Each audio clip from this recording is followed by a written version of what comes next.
The restaurant was filled with laughter that afternoon, the kind that was loud, careless, and unkind. Sunlight poured through the tall windows, bouncing off polished glasses and silver cutlery. But for one man seated quietly at the corner table, the world seemed darker than ever. His name was Marcus Hale, a janitor whose life had been reduced to endless shifts cleaning up after others.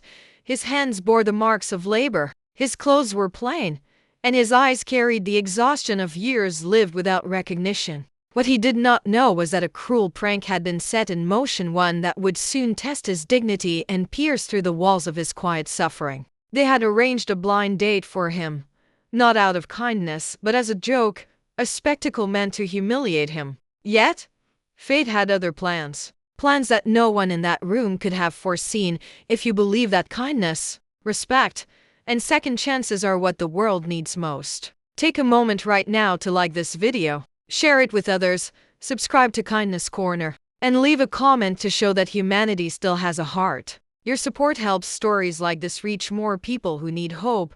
Marcus had always lived in the shadows of success. At Preston and Cole Industries, a company that boasted wealth and prestige, he was the invisible man pushing the mop across marble floors. Every morning before the executives stepped into their glossy offices, Marcus was already there, wiping down windows, scrubbing restrooms, and emptying bins that overflowed with discarded coffee cups. He was the kind of man no one truly looked at to many.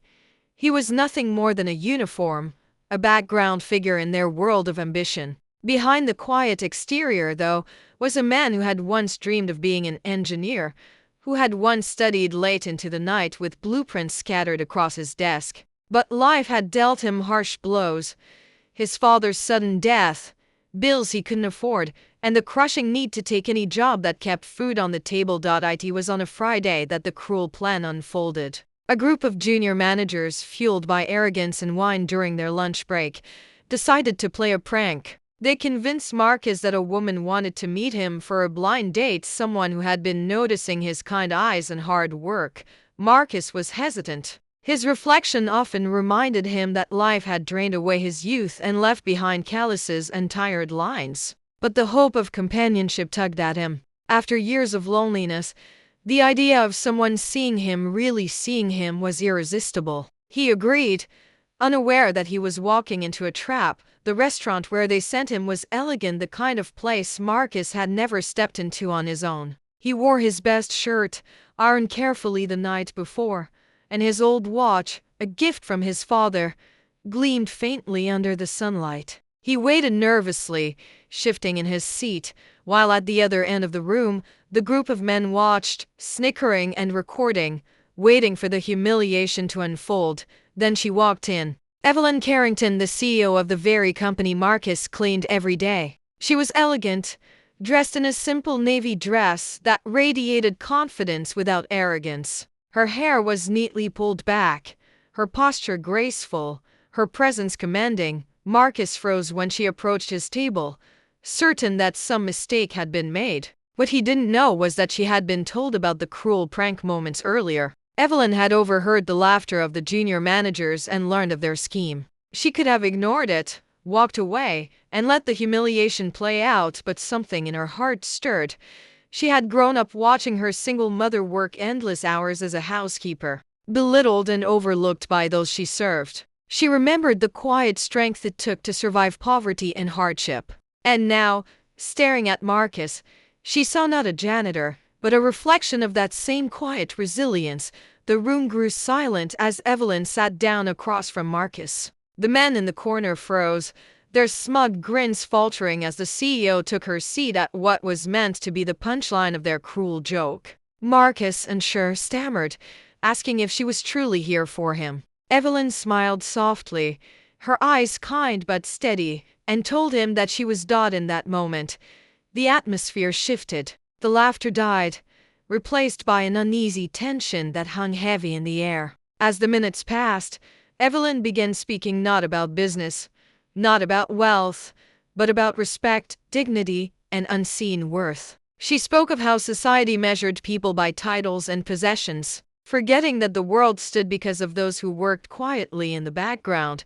She spoke of how her own mother had been treated as invisible, and how she had vowed never to let another person feel that way in her presence. She told Marcus that she admired his strength, his humility, and his courage to show up even in the face of cruelty. Every word struck deep, not just in Marcus' heart, but in the hearts of those who had gathered to watch. Tears welled in Marcus' eyes as he listened. For years, he had endured the weight of invisibility, the sting of whispered mockery, and the emptiness of nights spent alone. To hear someone of power not only acknowledge his existence, but affirm his worth, was overwhelming. Around them, silence reigned. The junior managers who had planned the prank lowered their heads, ashamed, realizing that the joke had turned into a mirror, exposing their own cruelty. Some even shifted uncomfortably, their wine glasses untouched, their laughter gone. By the time the meal ended,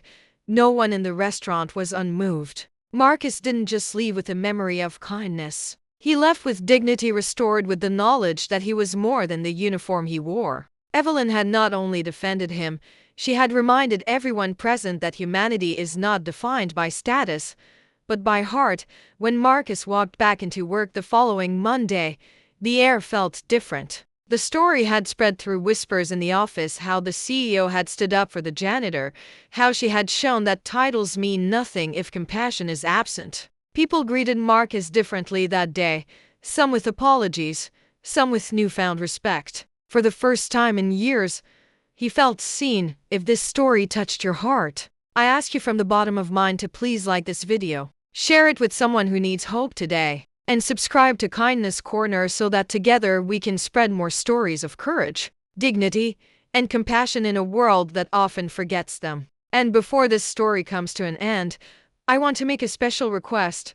Leave a comment below about a time when someone's kindness restored your faith in people. Your words might be the encouragement another viewer desperately needs. Marcus never forgot that afternoon. Nor did Evelyn. It was proof that even in a world that can be unkind, moments of compassion have the power to rewrite lives. The prank that was meant to humiliate him instead became the turning point of his life, and the lesson of a lifetime for everyone who witnessed it. And so, the story of a janitor and a CEO lived on, not as a cruel joke, but as a timeless reminder that the worth of a person is never determined by their title, but by the strength of their soul and the kindness of those who choose to see it.